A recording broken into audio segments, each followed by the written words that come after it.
Hello everyone, welcome back to study with Namrata Pandey. आज जी ये जो आपका क्लास है ये 64वें बीपीएससी जो कि 2018 में हुआ था उसका बिहार स्पेशल प्रश्न है। अगर आपने पिछले 2-3 क्लासों को देखा है तो ये आपको बिल्कुल समझ में आएगा। और अगर आप पहली बार में बीपीएससी प्रीलिम्स निकालना चाहते हैं तो आपके लिए काफ़ी यूज़फुल क्लास है।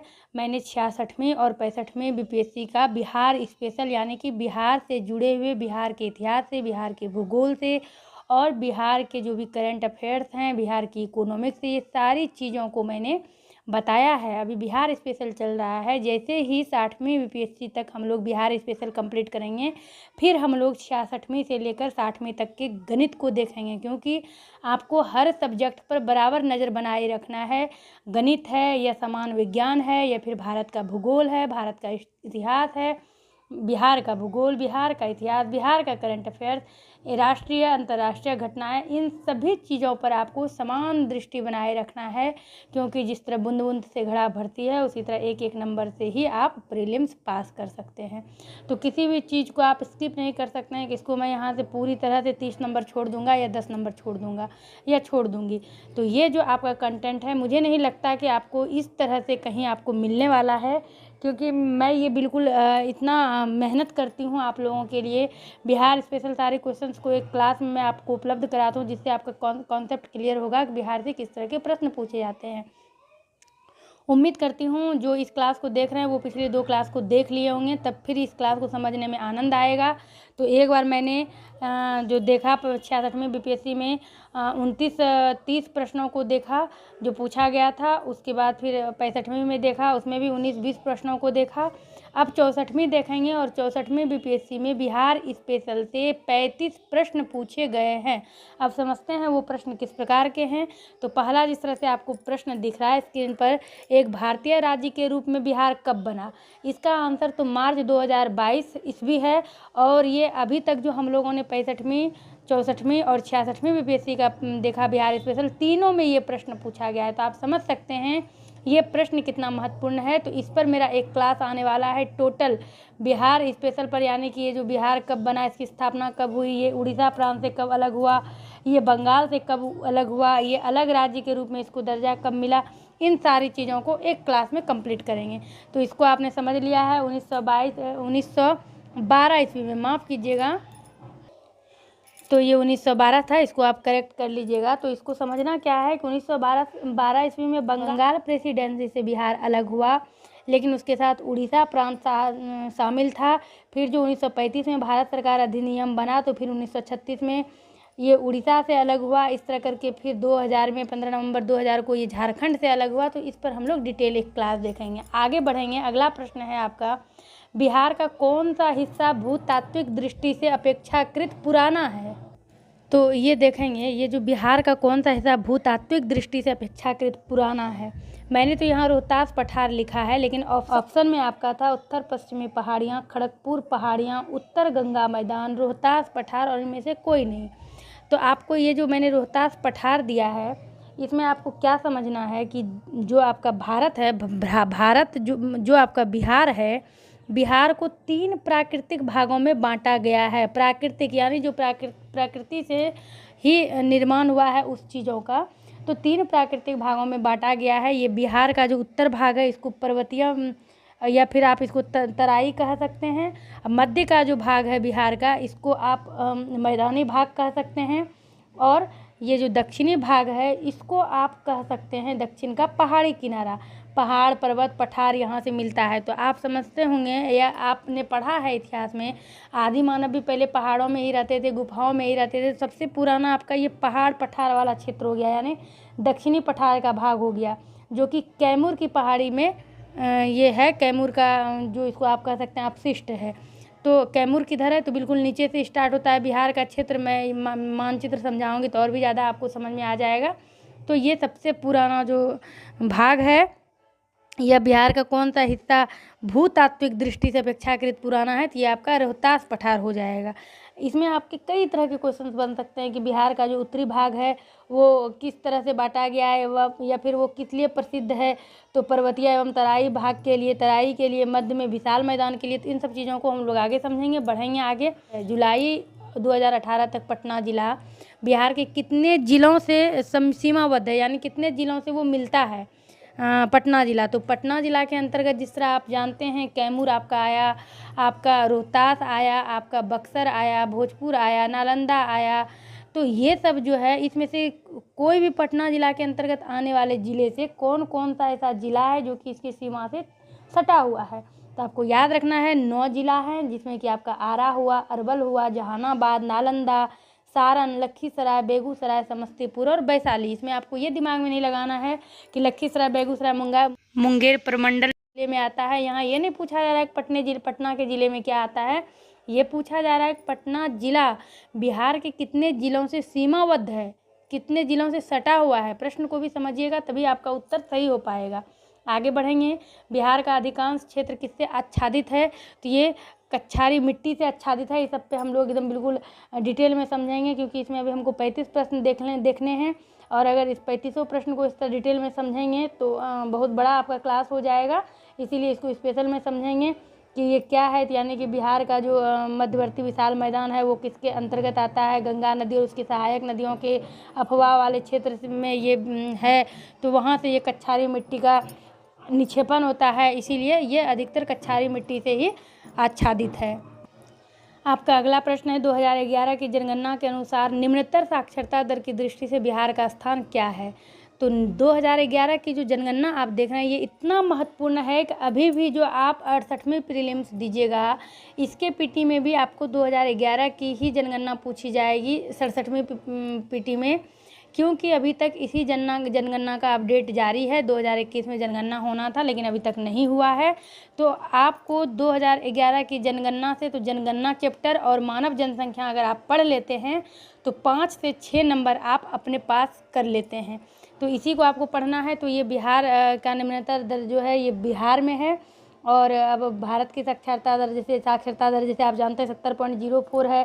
केरल जो है भारत का जो एक राज्य केरल है वहाँ सबसे सबसे अधिक साक्षर राज्य है, यानी कि 93.911% साक्षरता है वहाँ पे। तो इस तरह से हम लोगों को समझना है प्रथम में कौन है, निम्नतर, उच्चतर, इस तरह करके इसको जब हम लोग इस टॉपिक को पढ़ेंगे तो वहाँ समझेंगे।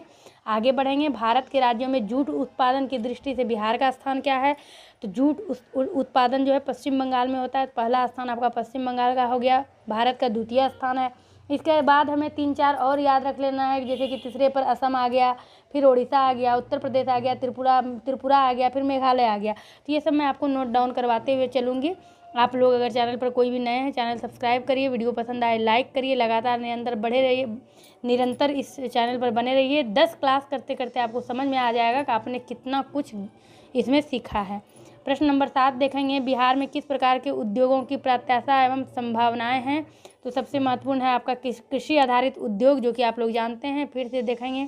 जनगणना से दूसरा प्रश्न पूछा गया है 64वें बीपीएससी में। भारतीय जनगणना 2011 के अनुसार किस राज्यों की जनसंख्या का घनत्व सबसे अधिक है। तो बिहार राज्य की जनसंख्या का घनत्व सबसे अधिक है। जनसंख्या घनत्व क्या होता है इसको भी हम लोग समझेंगे। देखिए अगला प्रश्न फिर से 2000 जनगणना के अनुसार, भारतीय जनगणना 2011 के अनुसार बिहार राज्य में लिंगानुपात क्या है, 918 है। यानी कि आपको जनसंख्या या मानव जनसंख्या पढ़ना ही पड़ेगा। अगला प्रश्न, बिहार आर्थिक सर्वेक्षण पहली बार किस वित्तीय वर्ष के लिए किया गया, 2006-07। ये इकोनॉमिक्स बेस्ड पर प्रश्न है तो इसको आपको समझना पड़ेगा अलग से। बिहार में अप्रैल जून 2018 के दौरान किस क्षेत्रक ने सर्वाधिक एफडीआई इक्विटी अंतर्प्रवाह को आकर्षित किया। तो अब एफडीआई क्या है ये भी आपको डिटेल में समझना होगा कि एफडीआई का फुल फॉर्म क्या होता है, एफडीआई का क्या मतलब है। तो ये भी आपका इकोनॉमिक्स बेस्ड प्रश्न है। तो ये सेवा क्षेत्रक है। इस टॉपिक को हम लोग एक क्लास में स्पेशल कंप्लीट करेंगे। वर्ष 2017-18 में बिहार राज्य में कृषि में कार्यरत जनसंख्या का प्रतिशत क्या है, यानी जितना भी बिहार की जनसंख्या है उसमें से कृषि में कितने प्रतिशत जो कार्यरत जनसंख्या है वो क्या है। तो 70% बिहार में कृषि में ही वो कार्यरत रहते हैं, इन्वॉल्व रहते हैं। अगला प्रश्न है आपका, बिहार राज्य में वर्ष 2016-17 के दौरान आर्थिक विकास दर क्या थी। तो 1 से अधिक थी। आर्थिक विकास दर क्या होता है इसको भी, चूँकि ये बिहार इकोनॉमिक्स पर है तो इसको भी आपको समझना है। एक क्लास हम लोग इकोनॉमिक्स का समझेंगे, देखते हैं एक क्लास में हो सकता है या 2 क्लास में। तो फिर ये सब आपको एफडीआई, जीडीपी ये सब कुछ आपको समझ में आ जाएगा। अब देखिएगा अगला प्रश्न, कुंवर सिंह अंग्रेजों के खिलाफ 1857 के विद्रोह में किस जगह शामिल हुए थे? ये आरा, जगदीशपुर, आरा में। अब कुंवर सिंह से भी ये दोबारा या तिबारा प्रश्न पूछा जा रहा है। किस स्थान पर आदिवासियों ने अंग्रेजों के खिलाफ विद्रोह किया था? तो ये बिहार, जो कि अब झारखंड हो गया है। एक प्रश्न आपको 64वीं बीपीएससी में झारखंड से जुड़ा हुआ भी पूछा गया था कि किस वर्ष झारखंड राज्य अस्तित्व में आया? तो ये 2015 नवंबर 2000 को आया है। ये भी आपको दिमाग में रखना है, क्योंकि झारखंड जो है पूर्वी भारत का एक राज्य है, जिस तरह आप जानते हैं। और बिहार के जो दक्षिणी हिस्से थे उधर झारखंड का हिस्सा पड़ता था। आदिवासियों ने अपने लिए एक अलग राज्य की मांग की। तो ये जो राज्य है झारखंड, किस किस राज्य से अपनी सीमा साझा करता है, यानी किस किस राज्य से सटा हुआ है? तो बिहार से, उत्तर प्रदेश से, छत्तीसगढ़ से, उड़ीसा से और पश्चिम बंगाल से। ये सब भी आपको समझना होगा। और यकीन मानिए एक क्लास जब हम लोग मैप वाला देखेंगे तो आपको सब कुछ उसी क्लास में याद ना हो जाए तो फिर आप कहिएगा, तो बने रहिएगा। अगला प्रश्न देखेंगे, महात्मा गांधी का भारत में पहला सत्याग्रह कौन सा था? देखिए चंपारण। इस बार भी आपको सिलेबस में जो दिया हुआ है बिहार का इतिहास के अंतर्गत ये सब आपको पढ़ लेना है। बिहार के भूगोल के अंतर्गत बिहार का इतिहास, अर्थशास्त्र नहीं दिया है, लेकिन बाकी जो भी दिया है मैंने आपको प्रोवाइड करवाया है। और एक दो आप लोगों का कमेंट था, मैम एक बार सिलेबस फिर से क्लियर कर दीजिए। तो मैं आपको समझा दूं, बीपीएससी की तैयारी में लगने से पहले सिलेबस आपको समझना पड़ेगा। और जब जीएस पेपर 1 के लिए आप तैयारी करिएगा मेंस का, तो उसमें आपको स्पेशल बिरसा आंदोलन, बिहार में संताल विद्रोह, या फिर चंपारण सत्याग्रह, भारत छोड़ो आंदोलन, बिहार के संदर्भ में देश का इतिहास, तो ये सब जब आप पढ़िएगा अभी से ही तो आपका ऑब्जेक्टिव भी क्लियर हो जाएगा। आगे बढ़ेंगे, गांधी जी असहयोग आंदोलन में लोगों को शराब से परहेज करने का आश्रय किया गया। फलस्वरूप सरकार के राजस्व में कमी आई। एक प्रदेश की सरकार ने लोगों को फिर से शराब पीने को प्रेरित करने के लिए प्रमुख व्यक्तियों की एक सूची प्रसारित की जो शराब पीते थे। उस प्रदेश का नाम बताइए, तो वो बिहार ही था। शराब बिकेगा नहीं तो जो आपका राजस्व है, पैसे, इसीलिए तो सरकार चाहकर भी उस पर पूरी अच्छी तरह से या पूरी 100% बैन नहीं लगा सकती है। तो आप लोग भी समझ रहे हैं, सबको इस चीज़ को समझ रहा है। तो ये राज्य था बिहार, क्योंकि असहयोग आंदोलन भी बिहार से ही शुरू हुआ था। इसको पहले लाइन में ही इसका आंसर आपको मिल जाएगा। देखिएगा अगला प्रश्न, नमक सत्याग्रह के दौरान बिहार के लोगों में नमक बनाने के साथ साथ किसके विरोध के द्वारा सरकार का विरोध किया गया?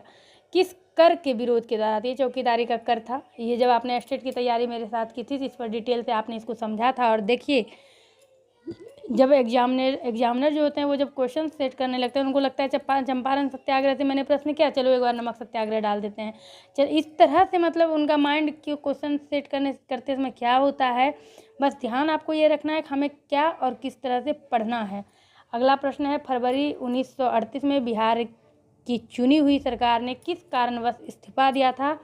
तो राजनीतिक बंदियों को छोड़ने के कारण सरकार ने इस्तीफा दे दिया था। इस पर थोड़ा सा हम लोग रुकेंगे और इसको समझेंगे कि ये क्या मतलब है इस प्रश्न का। तो इस प्रश्न का मतलब ये है कि फरवरी 1938 में बिहार में जो सरकार चुनी गई थी, उन्होंने राजनीतिक बंदियों को छोड़ने के कारण इस्तीफा दे दिया था। बिहार सरकार का जो गठन है वो 1937 के चुनाव के आधार पर हुआ था, जो कि आप ये कह सकते हैं स्वतंत्रता प्राप्ति के पहले।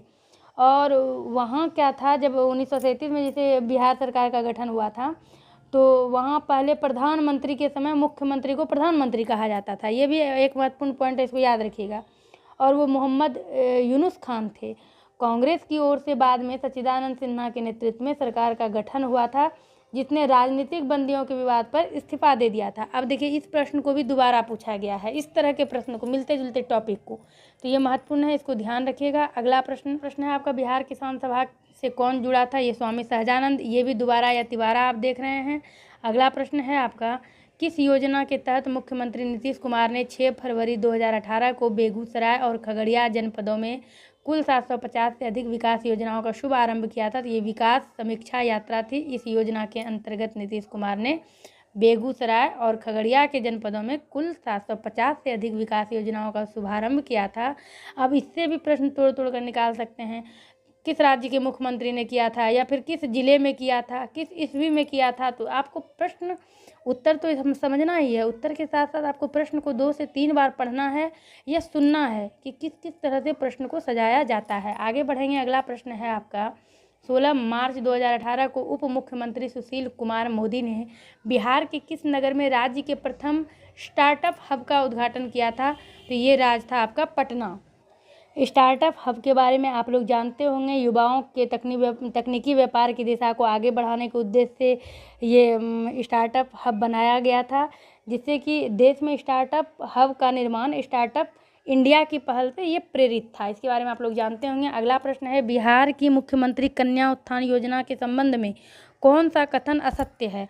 तो इसमें 4 कथन दिए हुए थे, तो वो आपको इस पर डिटेल में पढ़ना होगा कि ये मुख्यमंत्री कन्या उत्थान योजना क्या था, दिया हुआ था कि कौन सत्य है कौन असत्य। तो इसके बारे में आपको जानना होगा कि बिहार सरकार द्वारा अप्रैल 2018 में मुख्यमंत्री कन्या उत्थान योजना यानी कन्या भ्रूण हत्या को रोकने और लिंग अनुपात में वृद्धि लाने के लिए, बालिका की शिक्षा को बढ़ावा देने के लिए तथा बाल विवाह को अंकुश लगाने इन्हीं सब लक्ष्यों के लिए शुरू की गई थी।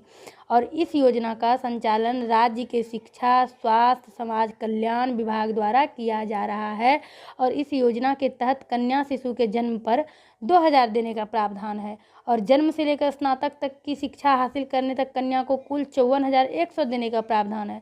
और इस योजना का वार्षिक प्रस्तावित व्यय 2,221 करोड़ है। तो इस पे हम लोग जो मुख्यमंत्री कन्या उत्थान योजना है इसका जो टॉपिक है इसको आप लोगों को पढ़ना है। तो इसमें मैंने कोई ऑप्शन नहीं लिखा। अगला प्रश्न है आपका, सुवर्ण भूमि का वह राजा कौन था जिसने नालंदा में एक बौद्ध विहार की स्थापना की तथा उसके रख रखाव हेतु अपने दूत द्वारा देवपाल से पाँच गांव दान में देने के लिए प्रार्थना की थी? ये बालपुत्र देव थे। अगला है आपका, बिहार पर बख्तियार खिलजी के हमले का पहला विवरण किससे प्राप्त हुआ है? ये ताज उल मासिर से प्राप्त हुआ है। अगला प्रश्न है आपका, बंगाल और बिहार में भूमि पर किराएदारों के अधिकार को बंगाल किराएदारी अधिनियम द्वारा कब स्वीकार किया गया था? 1885 ईस्वी में। अगला प्रश्न है, बिहार कब भारत से एक स्वतंत्र प्रदेश बना? देखिए इस प्रश्न को 1 अप्रैल 1900 बिहार कब भारत से एक स्वतंत्र प्रदेश बना? अब देखिए इस प्रश्न को समझिएगा, बिहार कब भारत से एक स्वतंत्र प्रदेश, बिल्कुल स्वतंत्र, यानी कि अब ना इसके साथ उड़ीसा है ना और भी कुछ है। तो जब स्वतंत्र प्रदेश पूछा जाए तब आपका उत्तर हो जाएगा 1 अप्रैल 1936। 1 अप्रैल 1936, क्योंकि 1 अप्रैल 1936 में उड़ीसा को बिहार से विभाजित किया गया और अलग राज्य बनाया गया, जबकि वर्ष 1912 में बंगाल विभाजन के फलस्वरूप बिहार राज्य अस्तित्व में आया था कि ये बिहार है, लेकिन उस समय बिहार और उड़ीसा दोनों साथ था।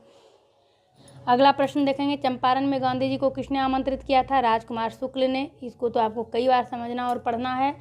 अगला प्रश्न है, बिहार सोशलिस्ट पार्टी कब गठित हुई थी? 1931 ईस्वी में। पार्टी के बारे में काफ़ी प्रश्न पूछे जाते हैं और ये भी प्रश्न दोहराया या तिहराया गया है। अगला प्रश्न देखेंगे, अगला प्रश्न है, बिहार में पहली कांग्रेस मंत्री सभा का नेतृत्व किसने किया था? श्री कृष्ण सिन्हा ने पहली कांग्रेस मंत्री सभा का नेतृत्व, और यही बिहार के पहले मुख्यमंत्री भी बने थे। 1946 से 1961 तक इनका कार्यकाल रहा था और कार्यकाल के दौरान ही इनकी मृत्यु हो गई थी। तो बिहार में पहली कांग्रेस मंत्री सभा का नेतृत्व श्री कृष्ण सिन्हा ने किया था। श्री कृष्ण सिन्हा बिहार राज्य के प्रथम मुख्यमंत्री थे। इनका कार्यकाल 1946 से 1961 ईस्वी था और डॉक्टर राजेंद्र प्रसाद तथा डॉक्टर अनुग्रह नारायण सिंह के साथ ये आधुनिक बिहार के निर्माता के रूप में भी जाने जाते हैं। इन्हें बिहार केसरी के नाम से भी जाना जाता है। तो अब बिहार केसरी, बिहार का सिंह, जैसे कुंवर सिंह को जाना जाता है, बिहार का केसरी इनको कहा जाता है। तो ये सब महत्वपूर्ण है जो कि आपको माइंड में सेट करना है। तो उम्मीद करते हैं आपको आज का क्लास काफ़ी अच्छा लगा होगा और आपके लिए काफ़ी हेल्पफुल रहा होगा।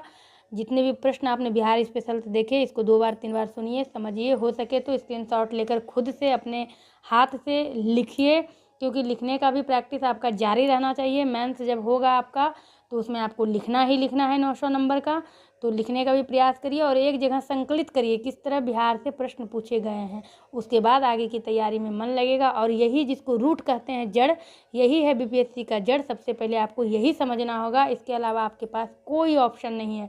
अगर कोई कुछ कह रहा है कि आप इस टॉपिक को पढ़िए, इससे 10 प्रश्न आते हैं, नहीं, आप खुद समझिए कि प्रश्न कैसे आते हैं, जो कि मैं आपको बता रही हूँ, आपको मदद कर रही हूँ। और मुझे उम्मीद है कि मेरा ये छोटा सा प्रयास आपके लिए लाभप्रद साबित होगा। तो चलिए मिलती हूँ मैं आपसे अपने अगली क्लास में। बने रहिए इस चैनल के साथ। हर दिन 7 से 7:30 के बीच मेरा क्लास आता है, तो आप लोग एक्टिव रहा करिए। कई लोगों की शिकायत है कि मैम नोटिफिकेशन नहीं आता है, तो एक बार चेक कर लिया करिए 7 से 7:30 के बीच में। चलिए मिलती हूँ मैं आपसे अपने अगली क्लास में।